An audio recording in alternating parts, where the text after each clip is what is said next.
Amado Padre, pues te damos muchas gracias en este día porque nos permites pues escuchar de tu palabra, nos das este regalo de vida, nos permites pues seguir en comunicación a través de todos estos medios, mi Dios. Te pedimos por la predicación, tu palabra de este día, por la vida de nuestro pastor Ricardo Tsumura, que en este día nos trae de tu palabra, que podamos abrir nuestros corazones para poder entenderla, para poder recibirla, captarla y sobre todo llevarla pues a la aplicación diaria, mi Dios. Te pido que seas tú obrando en nuestras familias, que tú nos sigas guardando, que tú nos sigas cuidando y sobre todo que podamos mantener esa comunión y esa relación contigo, mi Dios, día con día. Te agradecemos por este tiempo y lo ponemos en tus manos para que seas tú el que nos esté guiando y el que nos esté instruyendo. En el nombre de Cristo Jesús. Amén.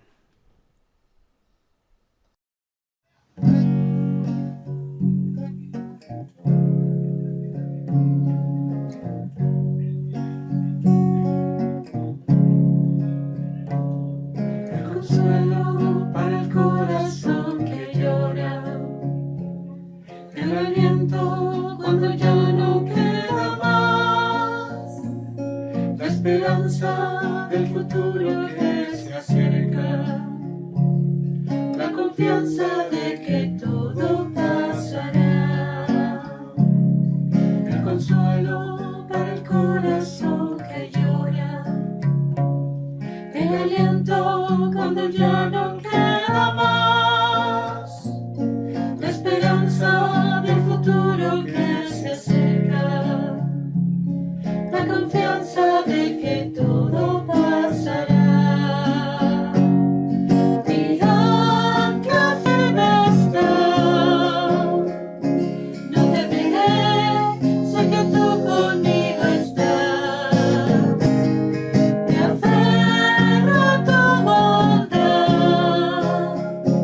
y en el dolor me recuerdas la verdad, tu amor a mí me sostendrá.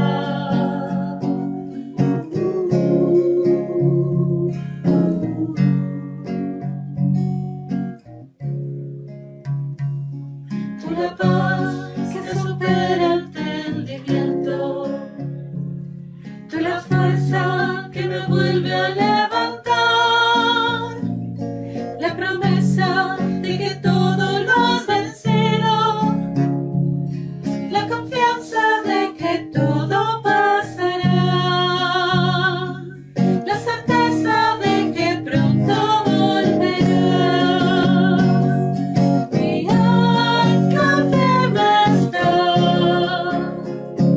no temeré, sé que tú conmigo estás. Me aferro a tu bondad, y en el dolor me recuerdas la verdad, tu amor a mí me sostendrá.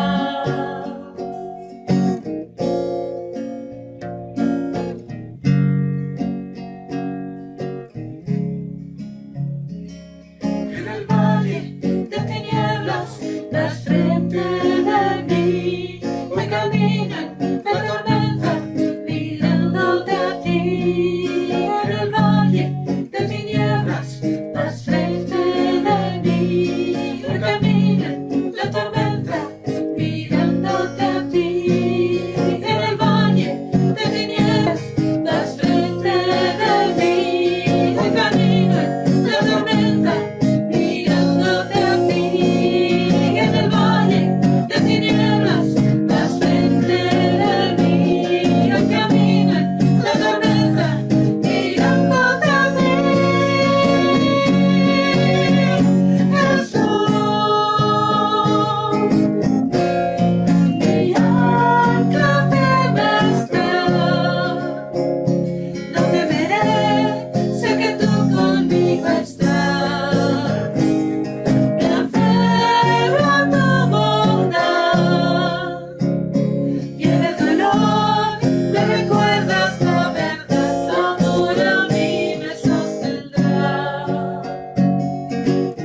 Buenos días, les habla Ricardo Tsumura.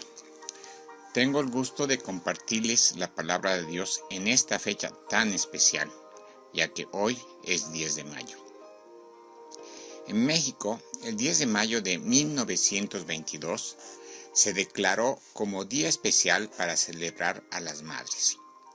A partir de ese año, todos los 10 de mayo, sin importar qué día de la semana sea, se celebra el Día de las Madres.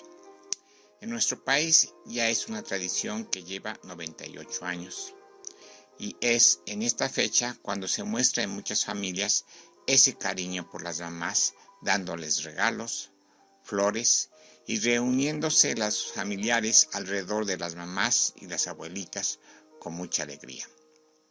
Pero este año será diferente, ya que lo celebraremos quedándonos en casa y llamándoles por teléfono o haciendo videollamadas porque las amamos y queremos su protección. A todas las mamás les deseamos muchas bendiciones y felicidades. Acompáñenme a hacer una oración. Salmo 145:1. Te exaltaré, mi Dios, mi Rey, y bendeciré tu nombre eternamente y para siempre. Padre Celestial, gracias por tu misericordia y te pedimos que prepares nuestros corazones para escuchar tu palabra y que nos ayudes a comprender tus propósitos para nuestras vidas. Te lo pedimos en el nombre de nuestro Señor Jesucristo. Amén. El día de hoy vamos a hablar acerca de dos temas. 1, la verdadera consolación y 2, la verdadera salvación. Empecemos con la primera, la verdadera consolación. Viene de Dios. Lo abordaremos hablando inicialmente de la consolación de Dios hacia las mujeres y por ser 10 de mayo lo enfocaremos a las madres. Vemos en la Biblia, desde Génesis, que Dios otorgó esta bendición de ser madres a algunas mujeres. El ser madre es un regalo de Dios. Hubo casos en los que Dios tuvo que intervenir para que la mujer dejara de ser estéril y pudieran tener hijos. Por ejemplo, Sara, la esposa de Abraham, y también Rebeca, la esposa de Isaac. Lo anterior significó una gran consolación para estas mujeres que se sentían incompletas, tristes, quizás olvidadas por Dios, pero Dios las consoló al permitirles ser madres. Seguramente cada mamá recuerda los largos meses del embarazo, alrededor de 40 semanas, que pasó esperando a su bebé. Los cambios internos y externos de su cuerpo, el tiempo de expectación, de menos movilidad, etc. Recuerda los momentos más intensos, antes, durante y después del parto de cada uno de sus hijos.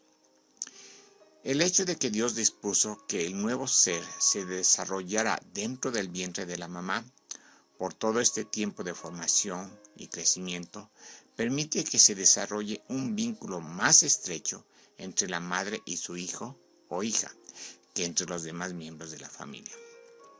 También, una vez que nace el bebé, en la mayoría de los casos, la mamá es la que está más al pendiente de él, amamantándolo, aseándolo, durmiéndolo y desvelándose. Cuando los niños son más grandecitos, un inesperado llanto del niño, una caída, una quemadura, un ruido muy fuerte, etc., el pequeño acude a mamá por protección y consuelo. Al instante, su mamá lo calma y lo consuela con palabras de amor y un abrazo cariñoso. En la Biblia, Dios muestra este vínculo especial entre madre e hijo en Isaías 63:3.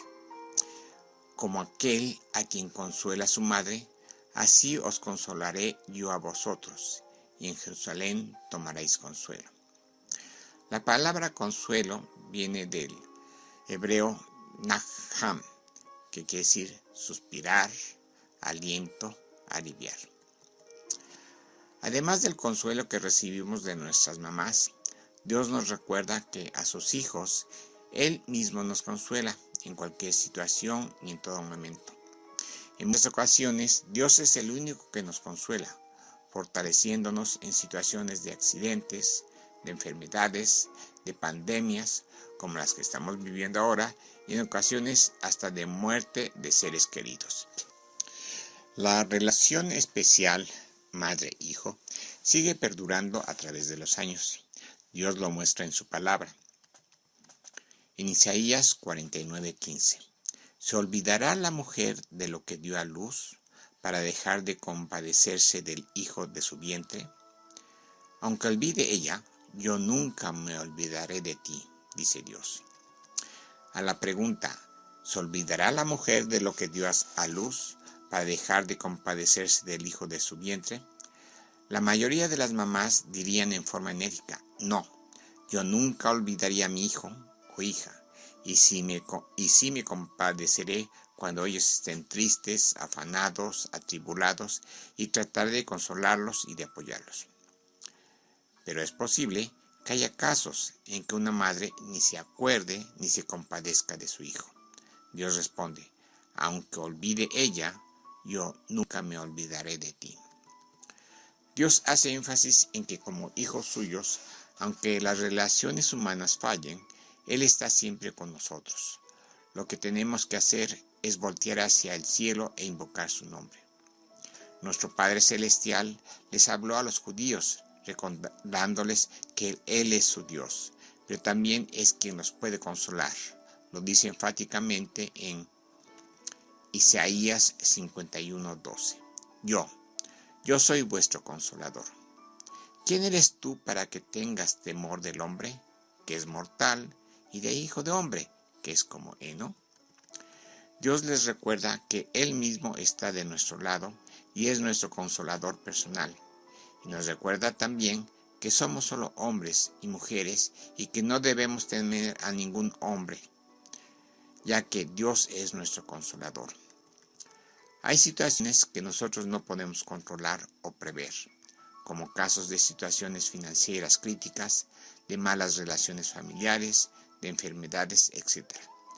Pero Dios es quien nos consuela. Para Dios no hay sorpresas y Él es el que nos consuela y nos da paz aún en estas circunstancias. En el Nuevo Testamento vemos cómo Jesucristo anima a sus discípulos cuando les anuncia que su muerte está cercana, diciéndoles, en Juan 14:16, y yo rogaré al Padre y os dará otro consolador para que esté con vosotros para siempre. Al decir otro consolador, quiere decir que Jesucristo es también nuestro consolador y que el futuro consolador lo enviaría el Padre y para estar siempre con nosotros, y nos dicen quién es en Juan 14:26. Mas el consolador, el Espíritu Santo, a quien el Padre enviará en mi nombre, Él os enseñará todas las cosas y os recordará todo lo que yo os he dicho. Ese otro consolador sería el Espíritu Santo, que vendría a morar en nosotros y Él mismo nos enseñaría todas las cosas. En particular, nos ayudaría a entender la Biblia. En síntesis, para los hijos de Dios, para los que hemos recibido a Jesucristo en nuestro corazón, Dios Padre, Dios Hijo y Dios Espíritu Santo son nuestros consoladores en todo tiempo, en toda situación, en todo lugar. Debemos tenerlo presente en cada tribulación como la que Dios está permitiendo que pasemos en estos días.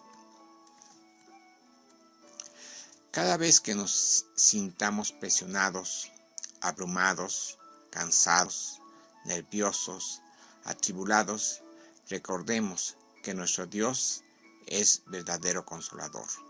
Acudamos a su presencia en oración y agradezcamos su consolación, su amor y misericordia, y descansemos con su paz.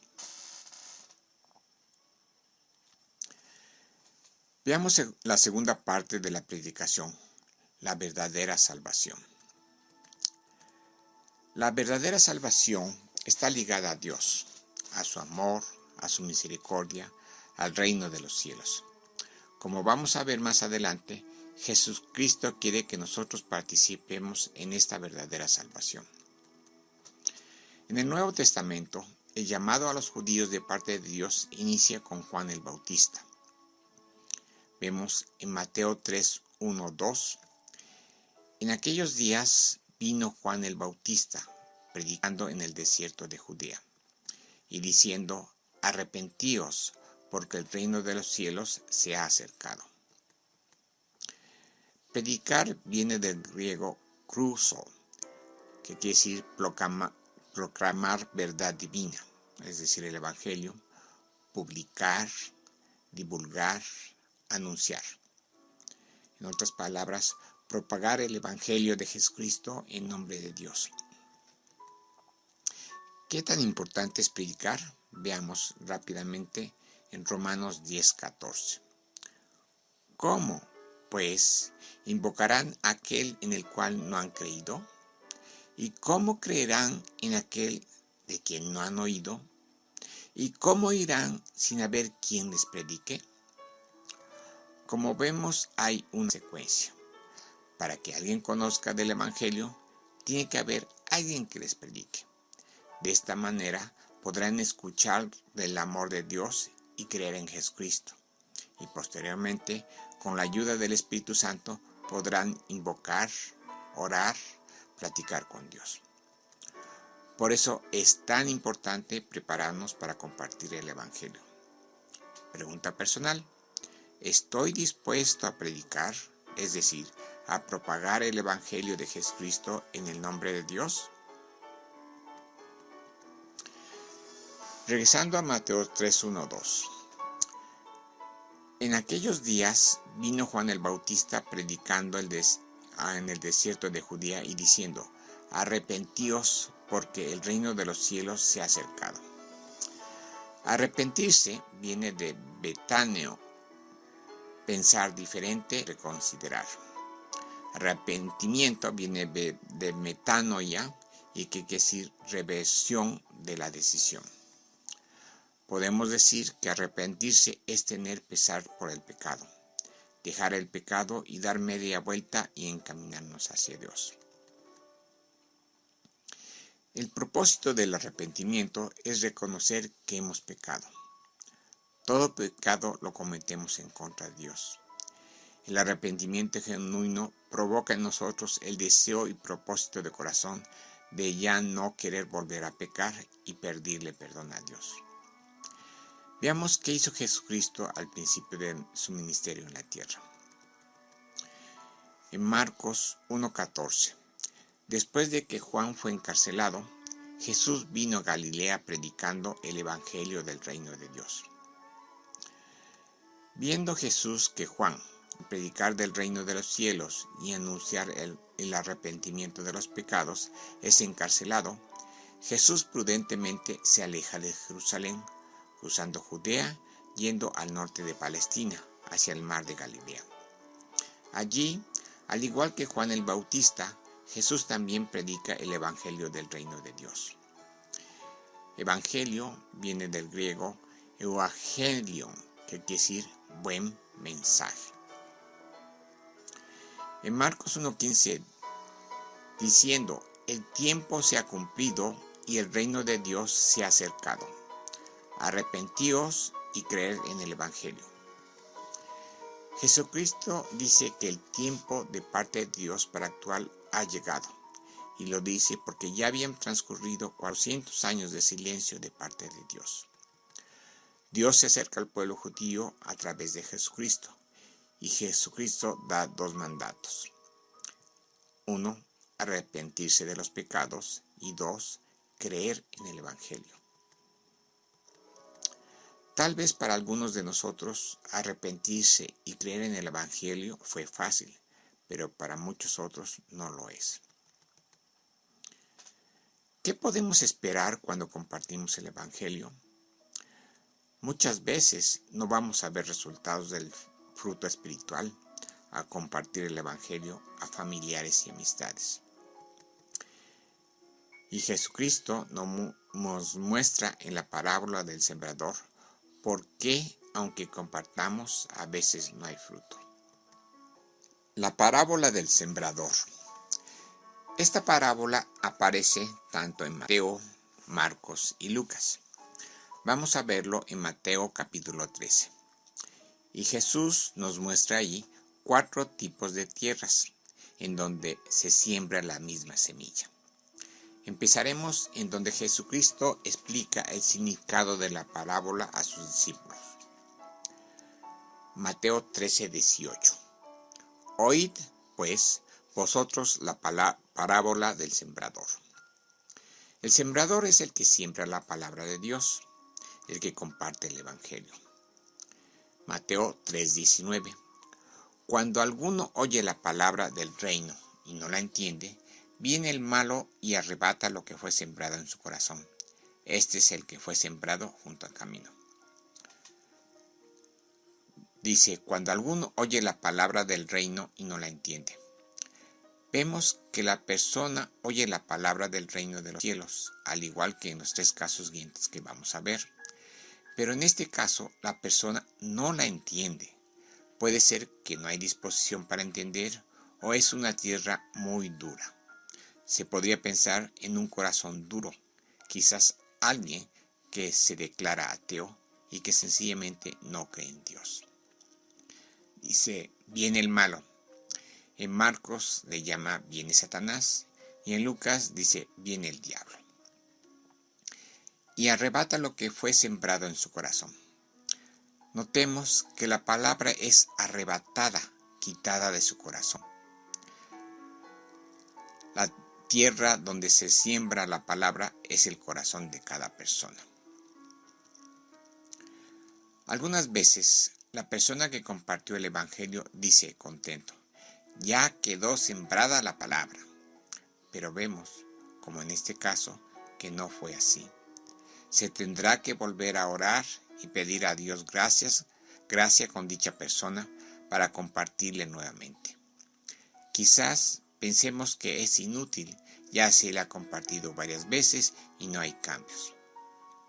No desmayemos, la obra es de Dios. ¿Por qué quitó el diablo la palabra? Lucas nos dice, para que no crean y se salven. Entonces, ¿por qué sembramos? Para que las personas crean y se salven. Veamos ahora el segundo tipo de corazón. Mateo 13:20. Y el que fue sembrado en pedregales, este es el que oye la palabra y al momento la recibe con gozo. Nuevamente, y el que fue sembrado en pedregales, este es el que oye la palabra. La mayoría de nosotros no sembraríamos sobre piedras donde hay poca tierra. Sabemos que se necesita bastante tierra y agua, pero por otro lado, no conocemos los corazones de las personas a quienes les compartimos y lo hacemos esperando que sea una buena tierra. Vemos que esta persona también oye la palabra y al momento la recibe con gozo. Sentimos alegría cuando vemos sus caras llenas de alegría, de gozo. Y en Lucas nos añade, creen por algún tiempo. Creer por algún tiempo es una creencia, una fe superficial, emocional y no conduce a la verdadera salvación. Mateo 13:21. Pero no tiene raíz en sí, sino que es de corta duración, pues al venir la aflicción o la persecución por causa de la palabra, luego tropieza. Pero no tiene raíz en sí, sino que es de corta duración. Al estar entre piedras y poca tierra, es de esperar que la raíz esté expuesta y que con el sol se seque y dure poco. Pues al venir la aflicción o la persecución por causa de la palabra, luego tropieza. La tierra, el corazón de la persona no estaba listo. Las aflicciones en el mundo, en la familia, en el trabajo, lo alejan de la palabra. En algunas regiones de México hay persecución hacia los cristianos. Por miedo, muchos se alejan de Cristo. También, al ver lo que la palabra de Dios muestra en cuanto al pecado, a seguir a Jesucristo, etc., tropiezan y ya no continúan, se apartan de Dios. En México enfrentamos una situación particular. La mayoría ha oído hablar sobre Dios, Jesucristo y el Espíritu Santo. Así, cuando le preguntas a una persona que si cree en Jesucristo, te dice que sí cree en Jesucristo. Al indagar un poco más y ver que no lee la Biblia, le empiezas a predicar del Evangelio. Es frecuente que el que escucha piensa que es la misma creencia que ya tiene él. No entiende que se le invita a tener una relación personal directa con Dios, con Jesucristo y con el Espíritu Santo. No son tocados en su corazón para querer confirmar lo que dice la palabra de Dios y proceder al arrepentimiento de sus pecados y aceptar que están muy lejos de Dios. No desean ser verdaderos hijos de Dios. Veamos ahora el tercer tipo de corazón. Mateo 13:22.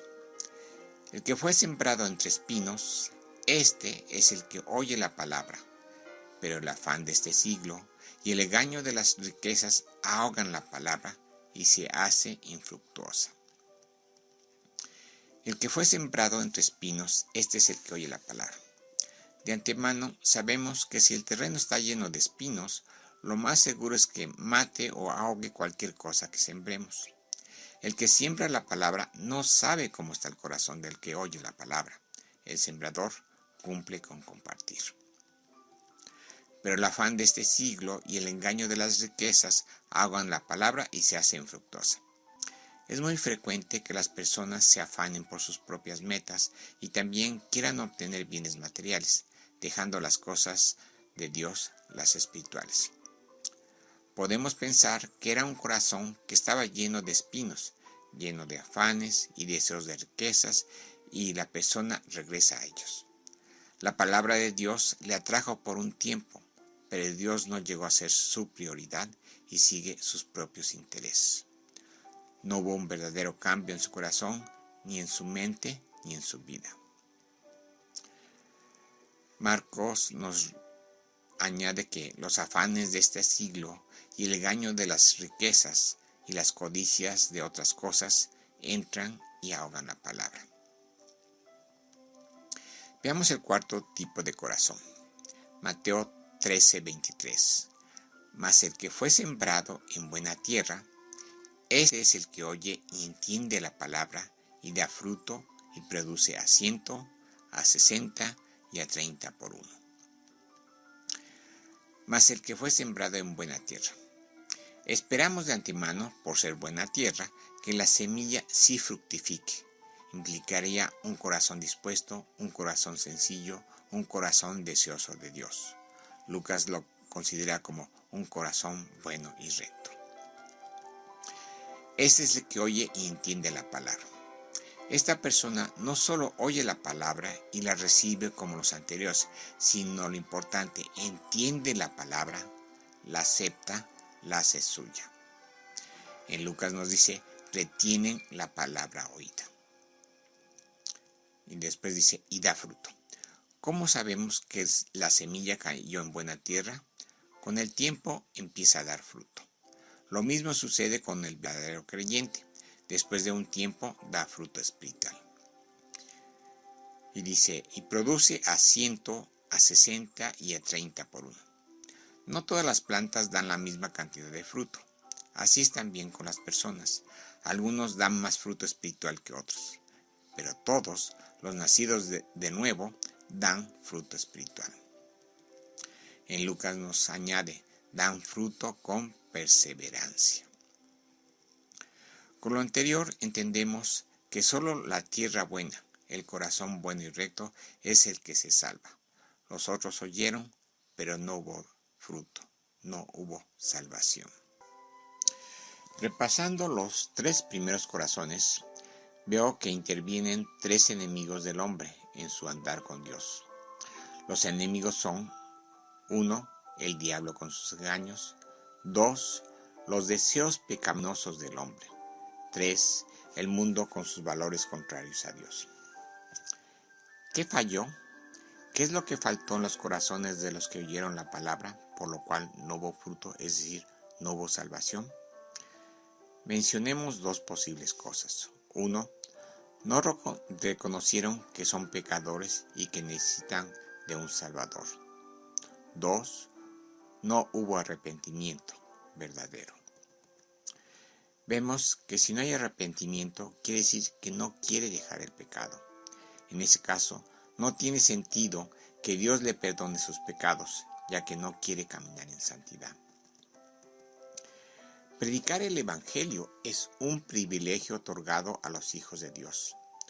Nosotros no sabemos de antemano quiénes van a llegar a ser hijos de Dios, pero Dios sí los salve, y Él nos pide que lo hagamos a sabiendas que puede ser que la tierra, el corazón del oyente, no haya sido preparado por Dios.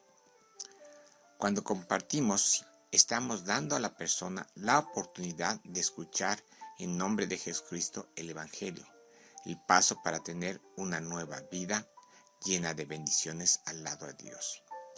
Recordemos que la salvación no depende del que comparte, sino de Dios que toca el corazón del que oye la palabra. Pasemos ahora al tiempo después de la resurrección de Jesucristo y veamos cómo es la predicación de Jesucristo a sus discípulos, poniendo especial cuidado para ver cuáles son algunos puntos importantes para compartir el Evangelio. En Lucas 24:44 dice, y les dijo, estas son las palabras que os hablé, estando aún con vosotros, que era necesario que se cumpliese todo lo que está escrito de mí en la ley de Moisés, en los profetas y en los salmos. Lucas fue una persona gentil, es decir, no era judío. Posiblemente, al igual que nosotros, no conocía tanto del Antiguo Testamento como los judíos. Sin embargo, nos hace notar lo que Jesucristo mismo quiere resaltar.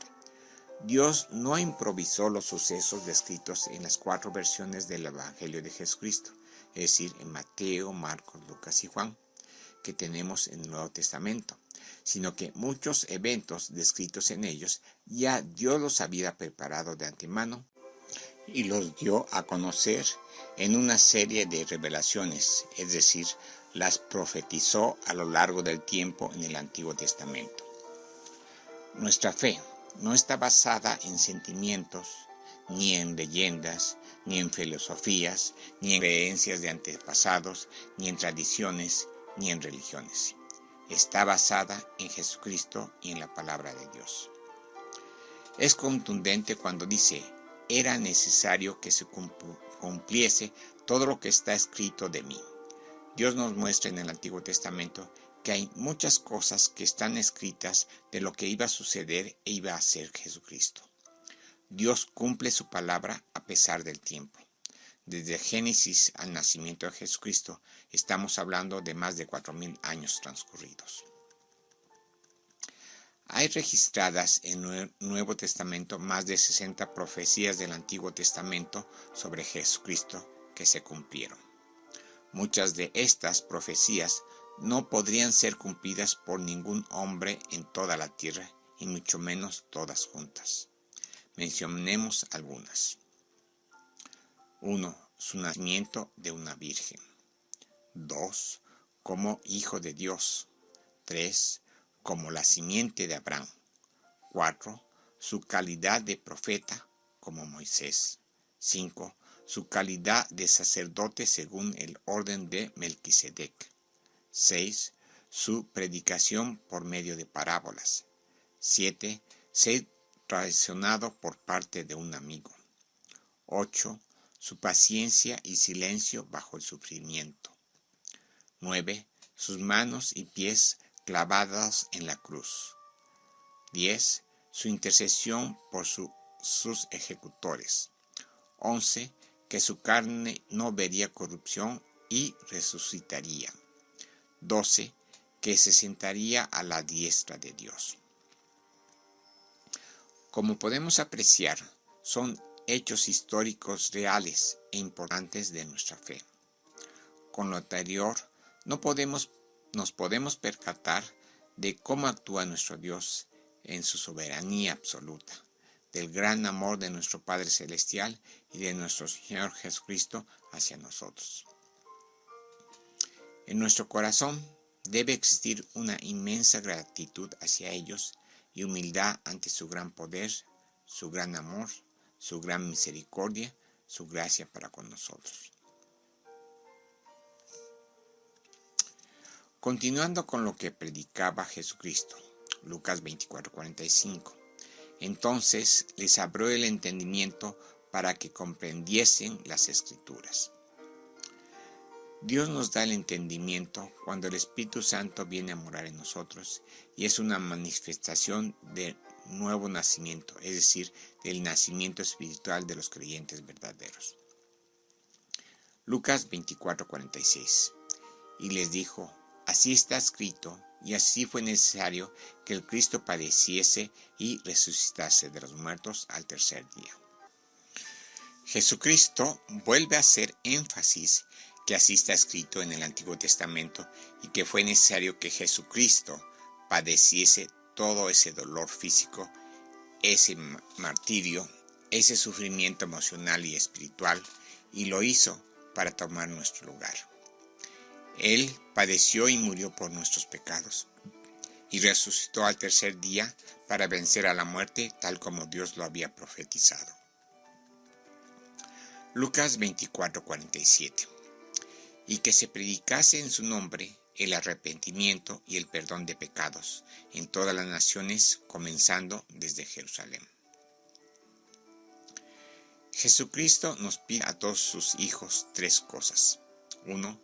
Que prediquemos su evangelio, las buenas nuevas de salvación, en su nombre, representándolo. 2. Que hablemos y expliquemos el verdadero arrepentimiento. 3. Que encaminemos a los que deseen de corazón recibir el perdón de pecados y aceptar por fe en Jesucristo la salvación que Dios nos regala. Vemos que Jesucristo empezó su ministerio en la tierra predicando del reino de Dios y mandando que las personas creyeran en Él y también que se arrepintieran de sus pecados.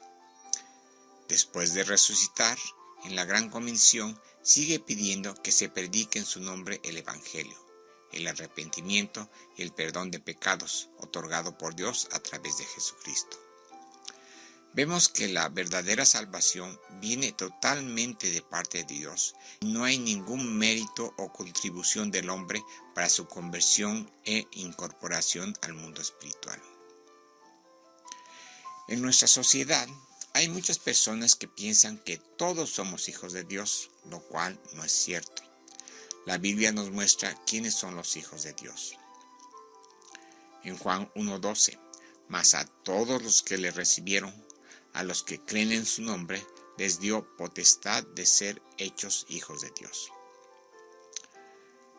Mas a todos los que le recibieron, es decir, todo cristiano verdadero tuvo que recibir a Jesucristo en su corazón como su Salvador y con ello también recibir el Espíritu Santo. A los que creen en su nombre son los que creen lo que dice la palabra de Dios sobre Jesucristo, los que por fe creen en la obra de Jesucristo. Les dio potestad de ser hechos hijos de Dios. A los que recibieron a Jesucristo y creen en su nombre, entonces Dios les da el derecho de ser adoptados como sus hijos. Todos somos criaturas de Dios, es decir, creados por Dios, pero no todos somos hijos de Dios. Para enfatizar que no hay nada que podamos hacer por nuestra cuenta para alcanzar el perdón de pecados y ser salvos, leamos el siguiente versículo. Juan 1:13, los cuales no son engendrados de sangre, ni de voluntad de carne, ni de voluntad de varón, sino de Dios. Un énfasis en este versículo es: ser hechos hijos de Dios, es decir, ser salvos, no depende de la decisión o voluntad del hombre. Dice, no son engendrados de sangre, ni de voluntad de carne, ni de voluntad de varón. En síntesis, la salvación no depende de la voluntad ni decisión de ningún hombre ni de ninguna mujer, sino de Dios. La salvación depende exclusivamente de la voluntad de Dios. Algunas veces, las personas que comparten el Evangelio suelen animar a las personas a que hagan una decisión, que tomen una decisión, pero eso no es bíblico. porque no depende de ellos, no depende de que decidan, sino depende solo de lo que Dios está haciendo en su corazón. Cambiemos de caso para ilustrar. Un hombre toma la decisión y acepta a una mujer por esposa. Después de un tiempo de vivir el matrimonio, no le gustan algunas cosas de la esposa y decide divorciarse. ¿Dónde quedó el tomar una decisión? Se perdió. En la misma línea, un hombre decide ser hijo de Dios. Después de un tiempo no le convence tener que obedecer a Dios y decide dejar de ser hijos de Dios. Dios es el único que conoce los corazones y es el que nos llama y nos hace sus hijos. Tampoco es bíblico cuando se le pide a una persona que repita una oración para ser salva. Quizá la oración esté bien estructurada, pero difícilmente es lo que hay en la mente y sobre todo en el corazón de quien la repite. Podemos hacer creer que es salva y no lo sea.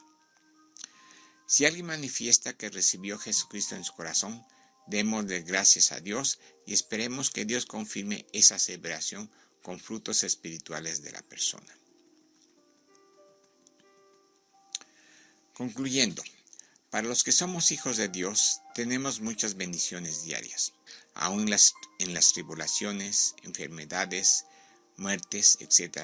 Dios es nuestra verdadera consolación.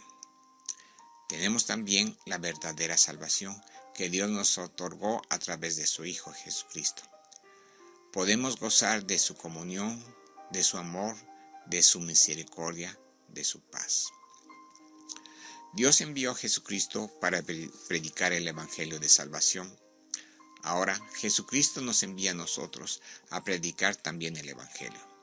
Obedezcamos la palabra de Dios haciéndolo y sobre todo, ahora que estamos en casa, hagámoslo por teléfono, por WhatsApp, por videollamadas. Como dice su palabra en Efesios 5:16, aprovechando bien el tiempo porque los días son malos. Compartir que Jesucristo fue profetizado por Dios en el Antiguo Testamento y confirmado en el Nuevo Testamento y que Él es el único camino a Dios. Como Dios lo profetizó, Jesucristo padeció, fue crucificado y murió y resucitó al tercer día. Jesucristo nos manda a que prediquemos del arrepentimiento verdadero de corazón y también del perdón de pecados de parte de Dios a través del sacrificio de su Hijo Jesucristo para salvación eterna. Gloria a Dios y a nuestro Señor Jesucristo. Oremos. Padre eterno, gracias por tu gran amor, gracias por ser nuestro consolador y otorgarnos tu salvación a través de nuestro Señor Jesucristo. Te rogamos por la Iglesia que la sigas bendiciendo, santificando, fortaleciendo y guiando. Te suplicamos por la salvación de nuestros familiares y amistades que todavía no te conocen. Te lo pedimos en el nombre de nuestro Señor y Salvador Jesucristo. Amén.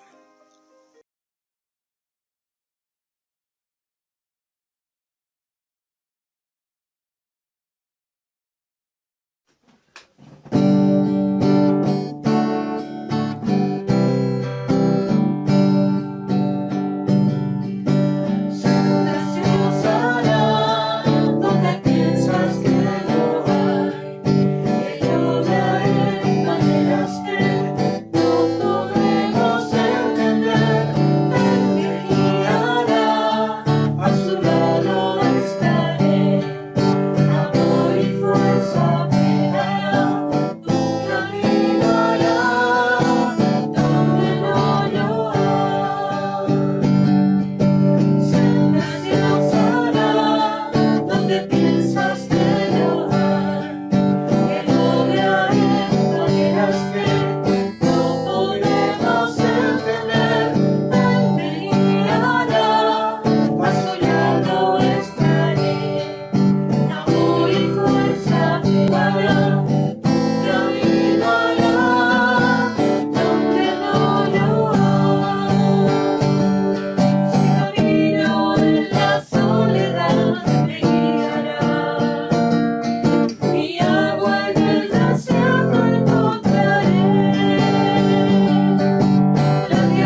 Querido Padre, a ti te damos toda la gloria y la honra, agradeciendo este día de tu palabra. De igual forma, dando gracias pues por la oportunidad que nos das de tener una madre que nos da esa consolación, mi Dios, que nos ha cuidado, que nos mantiene, que nos ama, y asimismo también por ese consolador, ese Espíritu Santo que tú nos diste en nuestros corazones para ser guiados por ti, para ser consolados, para ser instruidos, y sobre todo la oportunidad que nos das de poder ser hijos tuyos, mi Dios. Ese, esa gran muestra de amor que nos diste, de poder recibirnos dentro de tu familia y poder ser llamados hijos tuyos, mi Dios. Asimismo, pues queremos pedirte que tú nos des esa oportunidad de compartir también de tu palabra para todas las personas que lo necesitan, que seamos como el sembrador, que podamos llevar esa semilla a unos corazones donde tú puedas obrar y fructificar, mi Dios. Te damos gracias inmensamente por tu palabra, por este día, y de igual forma pues ayúdanos a seguir teniendo una tarde agradable, mi Dios, y sobre todo por tu palabra. Y asimismo pues agradeciéndote por nuestras familias que también son de apoyo en muchas situaciones, mi Dios. Te ponemos todo en tus manos y agradeciéndote en el precioso nombre de Cristo Jesús. Amén.